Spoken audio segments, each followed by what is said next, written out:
നമസ്കാരം. Late edition തുടങ്ങുന്നു. നോക്കാം വിശദമായ റിപ്പോർട്ടുകൾ. പാലക്കാട് ആലത്തൂർ പാടൂരിൽ ഓട്ടോറിക്ഷയും കാറും കൂട്ടിയിടിച്ച് 6 മാസം പ്രായമുള്ള കുഞ്ഞ് മരിച്ചു. തോലന്നൂർ ജാഫർ ജസീന ദമ്പതികളുടെ മകൻ സിയാൻ ആദമാണ് മരിച്ചത്. കാർ ഡ്രൈവർ കുന്നംകുളം സ്വദേശി റെജിയെ ആലത്തൂർ പോലീസ് കസ്റ്റഡിയിലെടുത്തു. ഐഷത്തുൽ ഷംന പാലക്കാട് നിന്ന് ചേരുന്നു കൂടുതൽ വിവരങ്ങളുമായി. ഷംന, ദുഃഖകരമായ വാർത്തയാണ്. എപ്പോഴായിരുന്നു ഈ അപകടം? എന്താണ് യഥാർത്ഥത്തിൽ സംഭവിച്ചത്?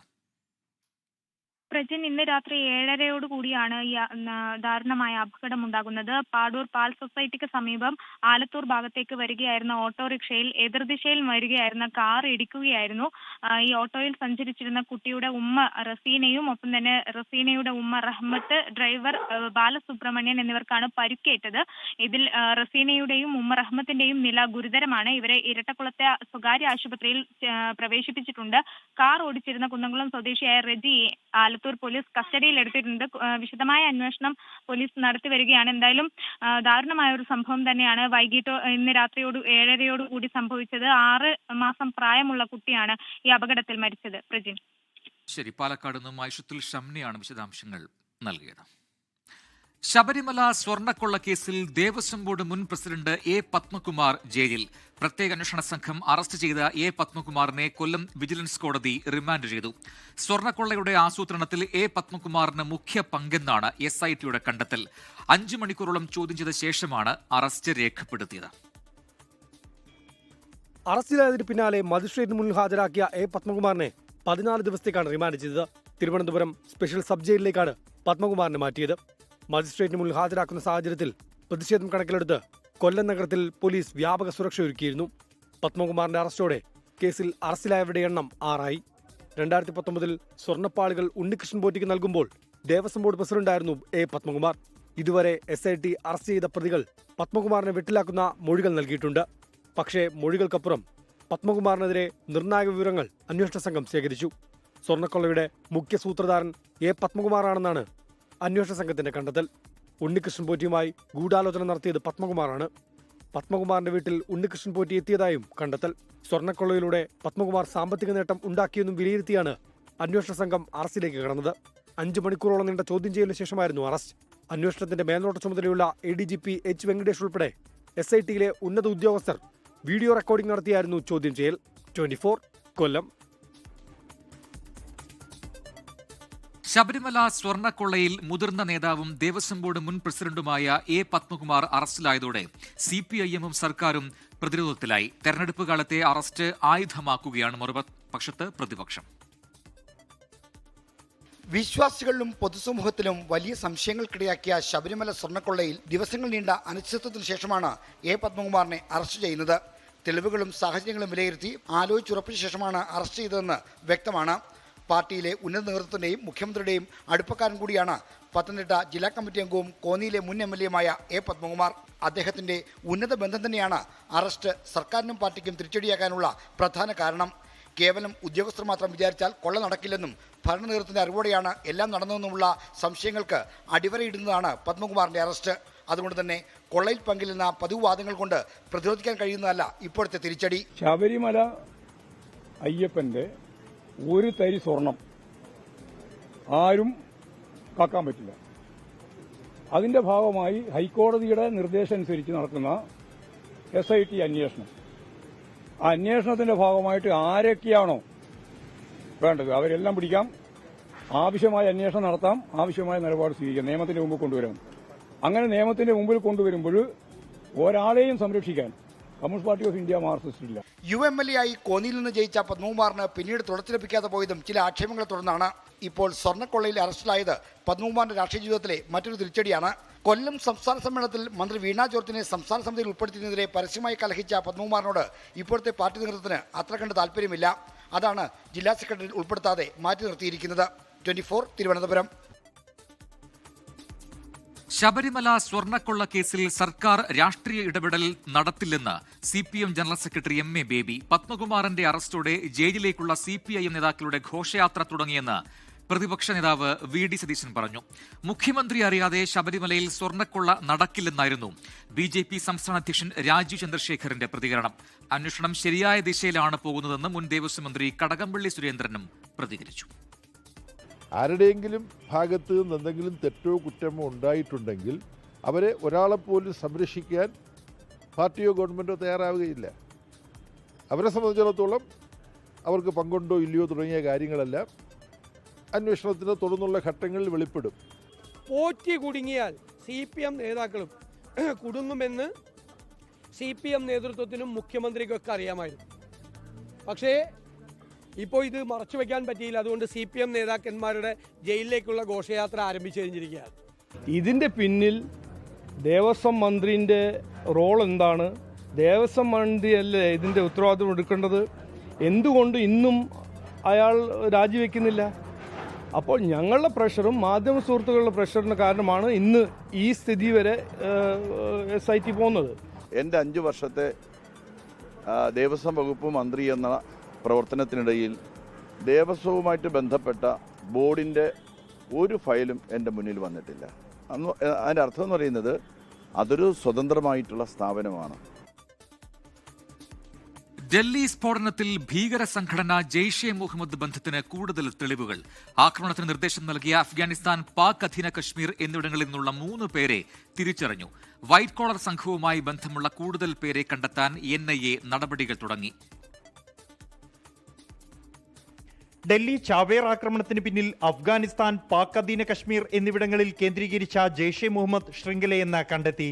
ആക്രമണത്തിന് നിർദ്ദേശം നൽകിയത് ഫൈസൽ ഇഷ്ഫാഖ് ഭട്ട്, ഡോക്ടർ ഉക്കാസ, ഹാഷിം എന്നിവരാണെന്ന് തിരിച്ചറിഞ്ഞു.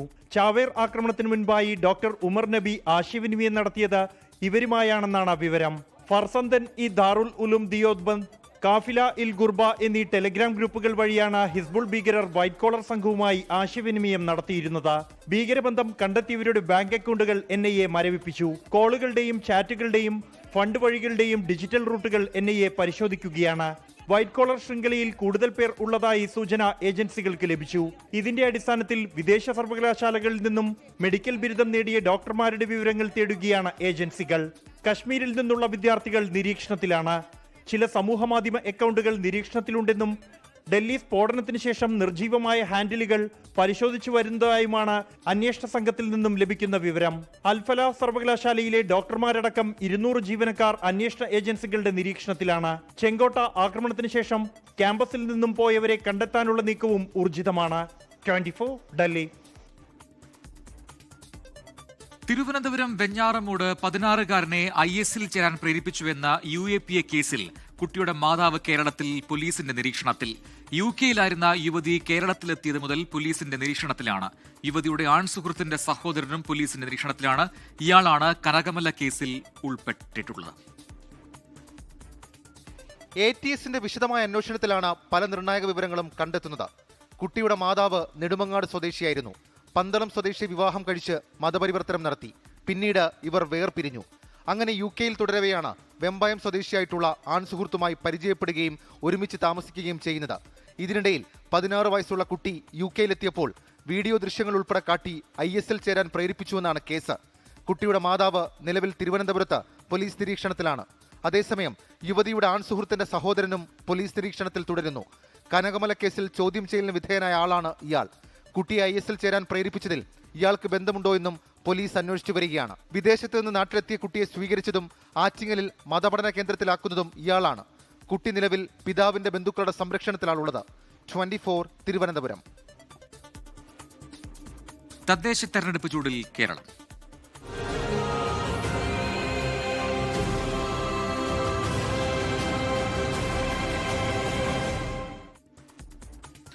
തൃശൂർ പുത്തൻചിറ പഞ്ചായത്തിൽ 2020 സ്ഥാനാർത്ഥിയുടെ നാമനിർദ്ദേശ പത്രിക സ്വീകരിച്ചില്ല. വോട്ടർ പട്ടികയിൽ പേര് ചേർക്കാൻ കോടതി ഉത്തരവുണ്ടായിട്ടും പത്രിക സ്വീകരിക്കാനാകില്ല എന്ന് പഞ്ചായത്ത് സെക്രട്ടറി അറിയിച്ചു. പഞ്ചായത്ത് സെക്രട്ടറി LDF-നായി പ്രവർത്തിക്കുന്നുവെന്ന് 2020 കുറ്റപ്പെടുത്തി. കാൻഡിഡേച്ചർ നിലനിർത്തുന്നതിന് വേണ്ടി, നോമിനേഷൻ കൊടുക്കുന്നതിന് വേണ്ടിയാണ് ഞങ്ങൾ ഈ നിയമ പോരാട്ടം നടത്തിക്കൊണ്ടിരിക്കുന്നത്. നാളെ ഇനി ഒരൊറ്റ ദിവസം മാത്രമാണ് ബാക്കിയുള്ളത്. ആ ദിവസം നോമിനേഷൻ കൊടുക്കാനായിട്ട് ഉറപ്പുണ്ടോ എന്ന് ചോദിച്ചപ്പോൾ സെക്രട്ടറിക്ക് അതിന് വ്യക്തമായിട്ട് ഒരു മറുപടിയും പറയാൻ സാധിക്കുന്നില്ല. അപ്പോൾ ഈ പറയുന്ന ഭരണകക്ഷി LDF-ന്റെ ഗൂഢാലോചനയുടെ ഭാഗമാണ്. സൂരജ് സജി തൃശ്ശൂരിൽ ചേരുന്നു കൂടുതൽ വിവരങ്ങളുമായി. സൂരജ്, എന്താണ് ഈ പരാതിക്ക് അടിസ്ഥാനമായ കാര്യം? ഇപ്പോൾ ഈ പഞ്ചായത്ത് സെക്രട്ടറിക്കെതിരെ ഉള്ള ആരോപണങ്ങളിൽ എത്രമാത്രം വസ്തുതയുണ്ട്? വിവരങ്ങൾ എന്താണ്? പ്രജിൻ, ഈ തെരഞ്ഞെടുപ്പ് പ്രഖ്യാപനത്തിന് പിന്നാലെ 2020 സ്ഥാനാർത്ഥിയായി വിജയലക്ഷ്മി പുത്തൻചിറ 11ാം വാർഡിൽ മത്സരിക്കാൻ തീരുമാനിക്കുകയായിരുന്നു. പക്ഷേ വോട്ടർ പട്ടികയിൽ ഇവരുടെ മാത്രമല്ല കുടുംബാംഗങ്ങളുടെയും പേരുണ്ടായിരുന്നില്ല. ഇതോടുകൂടി ഈ തെരഞ്ഞെടുപ്പിൽ വോട്ടർ പട്ടികയിൽ പേരില്ലാത്തതിനാൽ മത്സരിക്കാൻ കഴിയാത്ത സാഹചര്യത്തിൽ ഇവർ ഹൈക്കോടതിയെ സമീപിച്ചു.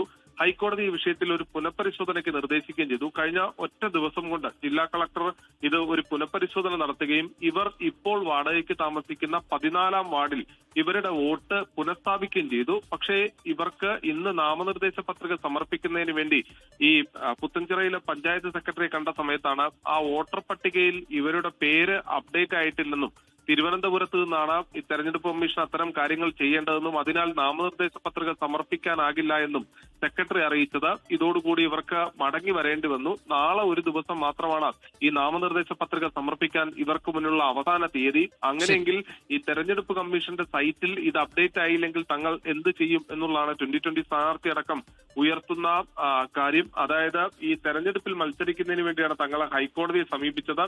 പക്ഷെ ഹൈക്കോടതിയിൽ നിന്ന് അനുകൂലമായ തീരുമാനമുണ്ടായിട്ടും തെരഞ്ഞെടുപ്പിൽ മത്സരിക്കാൻ കഴിയാത്ത സാഹചര്യമാണ് ഉള്ളതെന്ന് 2020 സ്ഥാനാർത്ഥി ചൂണ്ടിക്കാണിക്കുന്നു. CPM ആകട്ടെ ഇത് സംബന്ധിച്ച് വിശദീകരിക്കുന്നത് തങ്ങൾ ബോധപൂർവ്വം ഇവരുടെ പേര് വെട്ടിയിട്ടില്ല. 11ാം വാർഡിൽ ഇവർ സ്ഥിരതാമസക്കാരല്ല എന്നുള്ളത് മാത്രമാണ് ചൂണ്ടിക്കാണിച്ചത്. വോട്ടർ പട്ടികയിൽ ഇവരുടെ പേര് ഒഴിവാക്കിയത് തങ്ങളല്ല എന്നുള്ളതാണ് CPM ഇത് സംബന്ധിച്ച് ചൂണ്ടിക്കാണിക്കുന്ന പ്രതി. സൂര്യസജിയാണ് തൃശ്ശൂരിൽ നിന്ന് വിശദാംശങ്ങൾ നൽകിയത്. തദ്ദേശ തെരഞ്ഞെടുപ്പിൽ മുന്നണികളിലെ സ്ഥാനാർത്ഥി നിർണയത്തിലെ തർക്കവും കൂറുമാറ്റവും അവസാനിക്കുന്നില്ല. കൊച്ചിയിൽ കോൺഗ്രസിനെ പ്രതിരോധത്തിലാക്കിയ പേയ്മെന്റ് സീറ്റ് വിവാദത്തിനൊടുവിൽ ജില്ലാ പഞ്ചായത്ത് സ്ഥാനാർത്ഥി മുക്താർ നാമനിർദ്ദേശ പത്രിക സമർപ്പിച്ചു. വയനാട്ടിലും സ്ഥാനാർത്ഥി നിർണയത്തിൽ കോൺഗ്രസിൽ പരസ്യ പ്രതിഷേധം ശക്തമാവുകയാണ്. കാസർഗോഡ് പടന്നയിൽ മുസ്ലിം യൂത്ത് ലീഗ് പഞ്ചായത്ത് കമ്മിറ്റി ഒന്നടങ്കം രാജിവെച്ചു. നേതാക്കളുടെ സമ്മർദ്ദത്തിന് വഴങ്ങി സ്ഥാനാർത്ഥികളെ മാറ്റേണ്ടതില്ലെന്ന് കഴിഞ്ഞ ദിവസം ചേർന്ന എറണാകുളം DCC യോഗത്തിലാണ് തീരുമാനമെടുത്തത്. പിന്നാലെ വിവാദ സ്ഥാനാർത്ഥി PA മുക്താർ നാമനിർദ്ദേശ പത്രിക സമർപ്പിച്ചു. ഇതോടെ കീഴ്മാട് ഡിവിഷനിലെ പേയ്മെന്റ് സീറ്റ് വിവാദം കോൺഗ്രസിലെ പൊട്ടിത്തെറിയിൽ കലാശിക്കുമെന്നുറപ്പായി. വയനാട്ടിൽ സജീവമായി പ്രവർത്തിക്കുന്ന വനിതകളെ പരിഗണിക്കാത്തതിൽ പ്രതിഷേധിച്ച് മാനന്തവാടി ഗ്രാമപഞ്ചായത്ത് മുൻ പ്രസിഡന്റും മഹിളാ കോൺഗ്രസ് ജില്ലാ ജനറൽ സെക്രട്ടറിയുമായിരുന്ന അഡ്വക്കേറ്റ് ഗ്ലാഡിസ് ചെറിയാൻ കോൺഗ്രസിൽ നിന്ന് രാജിവെച്ചു.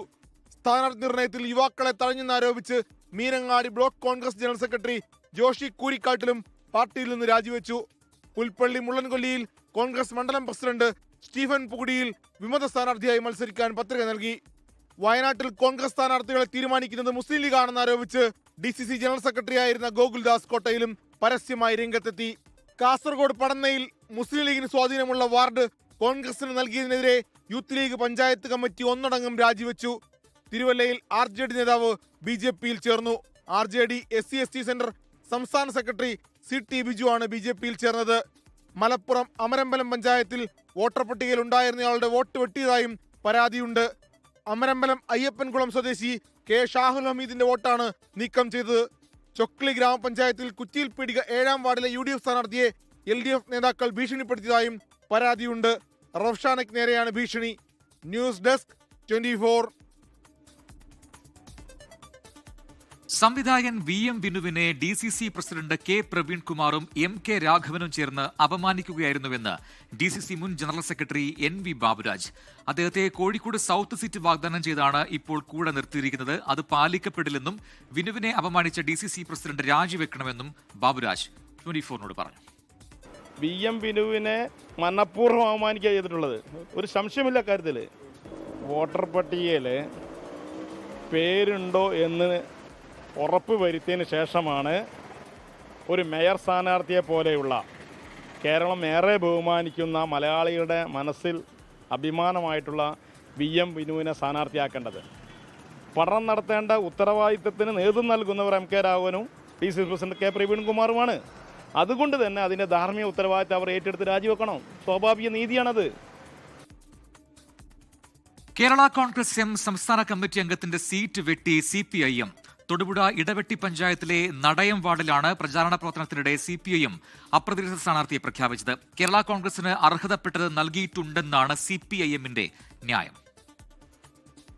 UDFിൽ നിന്നപ്പോഴും LDFിൽ എത്തിയപ്പോഴും മാണി വിഭാഗം കൈകാര്യം ചെയ്ത സീറ്റ് ചർച്ച പോലും ചെയ്യാതെ CPIM ഏറ്റെടുത്തു എന്നാണ് കേരള കോൺഗ്രസിന്റെ പരാതി. കേരള കോൺഗ്രസ് മാണി വിഭാഗത്തിന്റെ സംസ്ഥാന കമ്മിറ്റി അംഗവും ഇടവെട്ടി പഞ്ചായത്തിലെ മുൻ മെമ്പറുമായ ജയകൃഷ്ണനായിരുന്നു സ്ഥാനാർത്ഥി. പാർട്ടി നിർദ്ദേശമനുസരിച്ച് പഞ്ചായത്തിലെ 4ാം വാർഡിൽ പോസ്റ്റർ അടിച്ച് പ്രചരണം കൊഴുക്കുന്നതിനിടയിലാണ് സീറ്റ് വെട്ടി എന്ന വിവരം വരുന്നത്. ഞങ്ങളെ കൂടാതെ LDF യോഗം ചേരും, CPM ഉം CPI യോഗം ചേരുകയും ഞങ്ങളുടെ സീറ്റ് ഏറ്റെടുത്തായിട്ട് ഞങ്ങളുടെ മണ്ഡലം പ്രസിഡന്റിനെ വിളിച്ച് പറയുകയും ചെയ്തു. തീർച്ചയായിട്ടും അതൊരു ഇൻജസ്റ്റിസ് ആണ്. CPMന്റെ ഒരു പടലപ്പിണക്കോ അല്ലെങ്കിൽ CPMന്റെ ആ വാർഡുമായി ബന്ധപ്പെട്ട ചില പ്രശ്നങ്ങൾ, പ്രാദേശിക പ്രശ്നങ്ങൾ കൊണ്ട് CPMന്റെ ഇപ്പോൾ നിലവിൽ എൻ്റെ വാർഡിലേക്ക് വന്നിരിക്കുന്ന സ്ഥാനാർത്ഥിക്ക് 1-ാം വാർഡിൽ മത്സരിക്കാൻ പറ്റാത്ത സാഹചര്യം വന്നു. അതിന് ഉത്തരവാദി, അതിൻ്റെ ഭാരം ഞങ്ങളുടെ പേര് കെട്ടിവെക്കുന്നത് ശരിയല്ലല്ലോ. CPIMലെ ധാരണ പ്രകാരം നടയം വാർഡിൽ CPIMന്റെ പാർട്ടി മെമ്പറായ മുജീബാണ് മത്സരിക്കുന്നത്. മുന്നണി തീരുമാനത്തിൽ മാണി വിഭാഗത്തിന് ഒറ്റ സീറ്റേ ഉണ്ടായിരുന്നുള്ളൂ എന്നും വേറെ അവകാശങ്ങൾ കേരള കോൺഗ്രസിന് ഉണ്ടായിരുന്നില്ല എന്നുമാണ് CPIMന്റെ ന്യായീകരണം. മറ്റ് ഘടകകക്ഷികൾക്ക് കേരള കോൺഗ്രസിന് ഒരു പഞ്ചായത്ത് സീറ്റും ഒരു ബ്ലോക്ക് സീറ്റും അവരാവശ്യപ്പെട്ട സീറ്റ് ഞങ്ങളെ മുന്നണിയുമായി ബന്ധപ്പെട്ട ആവശ്യപ്പെട്ട സീറ്റ് കൊടുത്തിട്ടുണ്ട്. സ്ഥാനാർത്ഥിയായി CPIMന്റെ മുജീബ് നാമനിർദ്ദേശ പത്രികയും സമർപ്പിച്ചു. മുന്നണി ധാരണ തെറ്റിച്ച് ഏകപക്ഷീയമായ രീതിയിൽ CPIM മുന്നോട്ട് പോയാൽ സ്വതന്ത്രനായി മത്സരിക്കാനാണ് ജയകൃഷ്ണന്റെ തീരുമാനം. വിട്ടുവീഴ്ചയ്ക്ക് തയ്യാറായില്ലെങ്കിൽ വിമത നീക്കത്തിലൂടെ ശക്തി തെളിയിക്കാൻ മാണി വിഭാഗവും ഒരുങ്ങിക്കഴിഞ്ഞു.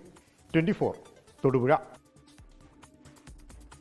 കണ്ണൂർ പയ്യന്നൂർ നഗരസഭയിൽ വിമതനായി മത്സരിക്കാനിറങ്ങിയ CPIM കാര നോർത്ത് ബ്രാഞ്ച് സെക്രട്ടറി വൈശാഖിനെ പാർട്ടിയിൽ നിന്ന് പുറത്താക്കി. പയ്യന്നൂർ നഗരസഭയിലെ 36-ാം വാർഡിലേക്കാണ് വൈശാഖ് മത്സരിക്കുന്നത്. മുഹമ്മദ് റഹീസ് കണ്ണൂരിൽ നിന്ന് ചേരുന്ന കൂടുതൽ വിവരങ്ങളുമായി. റഹീസ്, CPIMന് ശക്തമായ വേരോട്ടമുള്ളൊരു മേഖലയാണ് പയ്യന്നൂർ. അവിടെയാണ് ഒരു വിമത സ്ഥാനാർത്ഥി ഉണ്ടായത്, അതും ഒരു ബ്രാഞ്ച് സെക്രട്ടറിയാണ്. നടപടി ഉണ്ടാകും നേരത്തെ ചില സൂചനകൾ ഉണ്ടായിരുന്നു. ഇതിപ്പോൾ നടപടിയായിരിക്കുന്നു. എന്താണ് വിശദാംശങ്ങൾ? പ്രജനി, കണ്ണൂർ പയ്യന്നൂർ നഗരസഭയിൽ LDF സ്ഥാനാർത്ഥിക്കെതിരെ ഈ കാര നോർത്ത് ബ്രാഞ്ച് സെക്രട്ടറി വൈശാഖ് മത്സരിക്കാൻ നേരത്തെ തീരുമാനിച്ചിരുന്നു. എന്നാൽ അദ്ദേഹം ഒരുപക്ഷെ പത്രിക പിൻവലിച്ചേക്കും, അല്ലെങ്കിൽ പത്രിക സമർപ്പിക്കില്ല, മത്സരിക്കില്ല എന്നുള്ളൊരു വീക്ഷണത്തിലായിരുന്നു സത്യത്തിൽ CPM ഉണ്ടായിരുന്നത്. പക്ഷേ ഇന്ന് അദ്ദേഹം രാവിലെ പത്രിക സമർപ്പിച്ചു. അതിനുശേഷം ലോക്കൽ സെക്രട്ടറിക്ക് അടക്കം അദ്ദേഹം ഒരു വലിയ വിമർശനമാണ് ഉന്നയിച്ചത്. അപ്പോൾ അതൊക്കെ കണക്കിലെടുത്തുകൊണ്ടാണ് ഇപ്പോൾ പാർട്ടി ജില്ലാ നേതൃത്വം അദ്ദേഹത്തെ പാർട്ടിയിൽ നിന്ന് പുറത്താക്കിയിരിക്കുന്നു എന്നുള്ള ഒരു അറിയിപ്പ് നൽകിയിരിക്കുന്നത്. ഔദ്യോഗികമായി തന്നെ വൈശാഖിനെ പാർട്ടിയിൽ നിന്ന് പുറത്താക്കുന്നു എന്ന് അറിയിച്ചിരിക്കുകയാണ്. ഈ 36-ാം വാർഡിൽ നേരത്തെ തന്നെ ഇവിടെ വിഭാഗീയ പ്രശ്നങ്ങൾ രൂക്ഷമായിരുന്നു. അപ്പോൾ ഈ കാര ബ്രാഞ്ച് സമ്മേളനം നടത്തുന്നതുമായി ബന്ധപ്പെട്ട് അത് നടക്കാതെ വരികയും പിന്നീട് സംസ്ഥാന നേതൃത്വമൊക്കെ ഇടപെട്ടുകൊണ്ടാണ് ഈ ബ്രാഞ്ച് സമ്മേളനം നടത്തുന്നത്. അതിന് പിന്നാലെ വൈശാഖിന് പ്രാദേശിക CPM ചില നേതാക്കളുമായി ചില പ്രശ്നങ്ങളൊക്കെ തന്നെ ഉണ്ടായിരുന്നു. അദ്ദേഹത്തിന് DYFI പുനഃസംഘടനയിൽ നിന്ന് പൂർണ്ണമായി മാറ്റി നിർത്തി. അതിനൊക്കെ പിന്നാലെ പാർട്ടി സ്ഥാനാർത്ഥിത്വം പ്രഖ്യാപിച്ച് കോൺഗ്രസ് എസിന് നൽകിയിരിക്കുന്ന സീറ്റിൽ മത്സരിക്കാൻ തീരുമാനിച്ചതോടുകൂടിയാണ് നടപടി വന്നിരിക്കുന്നത്. പ്രജിൻ, ശബരിമല വിശേഷങ്ങളിലേക്കാണ് ശരണം സന്നിധാനം. ശരണം സന്നിധാനം പവേർഡ് ബൈ ആർജിക്കാം നല്ലൊരു പ്രാർത്ഥനാശീലം.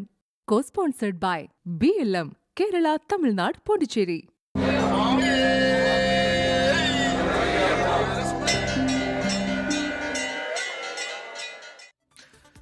നിലയ്ക്കലിൽ നിയന്ത്രണം ഏർപ്പെടുത്തിയതോടെ ശബരിമല സന്നിധാനത്ത് തിരക്ക് കുറഞ്ഞു. അധിക സമയം കാത്തു നിൽക്കാതെ തീർത്ഥാടകർക്ക് ദർശനം നടത്താൻ സാധിക്കുന്നുണ്ട്. ഡിസംബർ ജനുവരി മാസം ബുക്ക് ചെയ്തിട്ട് നേരത്തെ വരുന്നവരെയും നിയന്ത്രിക്കും. തിങ്കളാഴ്ച വരെ 5000 പേർക്ക് മാത്രമാണ് സ്പോട്ട് ബുക്കിംഗ് അനുവദിക്കുക. മിനിറ്റിൽ 60-ൽ കൂടുതൽ തീർത്ഥാടകരെ 18-ാം പടി കയറ്റാൻ നിലവിൽ സാധിക്കുന്നുണ്ട്. 18-ാം പടിയിലടക്കം കൂടുതൽ പരിചയസമ്പന്നരായ ഉദ്യോഗസ്ഥർ എത്തിയതോടെ പരാതികൾ ഒഴിഞ്ഞു. തിരക്ക് കുറഞ്ഞെങ്കിലും ശുചിമുറി അടക്കമുള്ള കാര്യങ്ങളിൽ തീർത്ഥാടകർക്ക് പരാതിയുണ്ട്. ഇപ്പോൾ ലഭിക്കുന്ന ഒരു വാർത്തയിലേക്ക്. കോഴിക്കോട് കാരയാട് BLO കുഴഞ്ഞു വീണു. അരിക്കുളം KPMS സ്കൂൾ അധ്യാപകൻ അബ്ദുൽ അസീസാണ് കുഴഞ്ഞു വീണത്. SIR ഫോം തിരിച്ചു വാങ്ങാനുള്ള ക്യാമ്പിൽ പങ്കെടുത്ത ശേഷം വീട്ടിലെത്തിയപ്പോഴാണ് കുഴഞ്ഞു വീണത്. സമീർ C മുഹമ്മദ് കോഴിക്കോട് നിന്ന് ചേരുന്നു കൂടുതൽ വിവരങ്ങളുമായി. സമീർ, ഈ അധിക ഡ്യൂട്ടിയുമായി ബന്ധപ്പെട്ട് SIR ഡ്യൂട്ടിയുമായി ബന്ധപ്പെട്ട് ഒരുപാട് പരാതികൾ ഉയർന്നൊരു സാഹചര്യം നിലവിലുണ്ട്. ഇപ്പോൾ എന്താണ് ഇവിടെ സംഭവിച്ചത്? ഇപ്പോൾ ഈ അബ്ദുൽ അസീസ് എന്ന BLOയുടെ ആരോഗ്യനില എന്താണ്? പ്രജിൻ, കോഴിക്കോട് കാരയാടാണ് BLO കുഴഞ്ഞു വീണത്. അരിക്കുളം KPMS സ്കൂളിലെ അധ്യാപകനായിട്ടുള്ള അബ്ദുൽ അസീസാണ് കുഴഞ്ഞു വീണത്. അദ്ദേഹം ഇന്ന് SIR ഫോം തിരിച്ചു വാങ്ങുന്ന ക്യാമ്പിൽ പങ്കെടുത്തിരുന്നു. അതിനുശേഷം വീട്ടിൽ എത്തിയപ്പോഴാണ് അദ്ദേഹത്തിന് ആരോഗ്യ പ്രശ്നങ്ങൾ ഉണ്ടാവുകയും പിന്നീട് കോഴിക്കോട്ടെ സ്വകാര്യ ആശുപത്രിയിലേക്ക് മാറ്റുകയും ചെയ്തിരിക്കുന്നത്. ഇപ്പോൾ അദ്ദേഹത്തിന്റെ ആരോഗ്യനില തൃപ്തികരമാണ്. MRI സ്കാൻ എടുത്തിട്ടുണ്ട്. നില സ്റ്റേബിൾ ആണ് എന്നാണ് ഡോക്ടർമാർ അറിയിക്കുന്നത്. ഒപ്പം തന്നെ ഏറ്റവും പ്രധാനപ്പെട്ട ഒരു കാര്യം, നേരത്തെ ഇദ്ദേഹത്തിന് സ്ട്രോക്ക് വന്ന വ്യക്തിയാണ്. ആ ഒരു പശ്ചാത്തലത്തിൽ അദ്ദേഹത്തെ ഈ SIR ഫോമുമായി ബന്ധപ്പെട്ട് ഈ BLOയുടെ തൊഴിലുമായി ബന്ധപ്പെട്ട് മാറ്റി നൽകണം എന്നുള്ള ഒരു ആവശ്യമൊക്കെ അദ്ദേഹവും കുടുംബമൊക്കെ മുന്നോട്ട് വെച്ചിരുന്നു. പക്ഷേ അത്തരമൊരു കാര്യം ഉണ്ടായില്ല. അദ്ദേഹത്തിന് വീണ്ടും BLO ആയിട്ട് ജോലി ചെയ്യേണ്ടി വന്നു എന്നുള്ള കാര്യമാണ് കുടുംബം വ്യക്തമാക്കുന്നത്. നമുക്ക് പ്രജിൻ നേരത്തെ സൂചിപ്പിച്ചതുപോലെ SIR-മായി ബന്ധപ്പെട്ട് BLO ഉദ്യോഗസ്ഥർക്ക് വലിയ ജോലി ഉണ്ടാകുന്നു. അതുമായി ബന്ധപ്പെട്ട് ആത്മഹത്യയും അതുമായി ബന്ധപ്പെട്ട് വലിയ തരത്തിലുള്ള പ്രതിഷേധമൊക്കെ ഉണ്ടായതാണ്. എന്നാൽ ഇന്ന് ഉണ്ടായ ഈ സംഭവം ഈ ജോലി കഴിഞ്ഞ് വീട്ടിലെത്തിയ ശേഷമാണ് ഇത്തരമൊരു സംഭവം ഉണ്ടായിട്ടുള്ളത്. നിലവിൽ ഇദ്ദേഹത്തിന്റെ ആരോഗ്യനില തൃപ്തികരമാണ്. കോഴിക്കോട്ടെ സ്വകാര്യ ആശുപത്രിയിലാണ് അബ്ദുൽ അസീസിനെ പ്രവേശിപ്പിച്ചിരിക്കുന്നത്. പിട്ടാപ്പിള്ളിൽ ഏജൻസീസിന്റെ റിയൽ ഓണം സ്കീം നറുക്കെടുപ്പ് കൊച്ചിയിൽ നടന്നു. വീഗാർഡ് ഗ്രൂപ്പ് ഓഫ് കമ്പനി സ്ഥാപകൻ കൊച്ചൌസേപ്പ് ചിറ്റിലപ്പള്ളി മുഖ്യാതിഥിയായി. ചടങ്ങിൽ പുതിയ ക്രിസ്മസ് പുതുവത്സര സമ്മാന പദ്ധതിയായ വിന്റർ വിസിറ്റ് ആൻഡ് വിൻ സ്കീമിന് Pittappillil agencies managing director Peter Paul Pittappillil തുടക്കം കുറിച്ചു. Buy and fly Europe trip വിജയികൾക്കും റിയൽ ഓണം സ്കീമിന്റെ ദിവസേനയുള്ള നറുക്കെടുപ്പിലെ വിജയികൾക്കും സമ്മാനങ്ങൾ കൈമാറി. ടൈറ്റൻ വാച്ചുകളുമായി സഹകരിച്ച് തെരഞ്ഞെടുക്കപ്പെടുന്ന ഷോറൂമുകളിൽ ഷോപ്പ് ഇൻ ഷോപ്പ് സൗകര്യമൊരുക്കുന്ന പദ്ധതിയും പ്രഖ്യാപിച്ചു. പിട്ടാപ്പിള്ളിൽ ഏജൻസീസ് CEO കിരൺ വർഗീസ്, ഡയറക്ടർമാരായ Maria Paul, Ajo Thomas, general manager AJ Thankachan, Titan zonal sales manager Haris എന്നിവർ ചടങ്ങിൽ പങ്കെടുത്തു. ക്രിസ്മസ് ന്യൂ ഇയറിന് വേണ്ടിയിട്ടുള്ള സ്കീമാണ്. എല്ലാ ആഴ്ചയിലും നറുക്കെടുത്ത് ഒരു വിജയിക്ക് ഒരു ഗൃഹോപകരണം സമ്മാനം നൽകുക എന്നുള്ള സംഘം WVW winter visit and win. സാധനം വാങ്ങുന്നവർക്കാണ് മുൻകാലങ്ങളിലൊക്കെ സമ്മാനത്തിന് അർഹതയുണ്ടായിരുന്നെങ്കിൽ ഈ വർഷം പിട്ടാപ്പിള്ളിയുടെ ഷോറൂം സന്ദർശിച്ച് QR കോഡ് സ്കാൻ ചെയ്താൽ മതി. സാധനം വാങ്ങുകയോ വാങ്ങാതിരിക്കുകയോ ചെയ്യാം. ഇതോടെ ലേറ്റ് എഡിഷൻ പൂർത്തിയാവുന്നു. Good night. ലോകത്തെവിടെയായാലും ഏത് സമയത്തും 24 വാർത്തകളും ഓഗ്മെന്റഡ് റിയാലിറ്റി പാക്കേജുകളും എക്സ്പ്ലെയിനറുകളും വിശദമായി കാണാൻ ഞങ്ങളുടെ YouTube ചാനൽ നിങ്ങൾക്ക് സബ്സ്ക്രൈബ് ചെയ്യാം.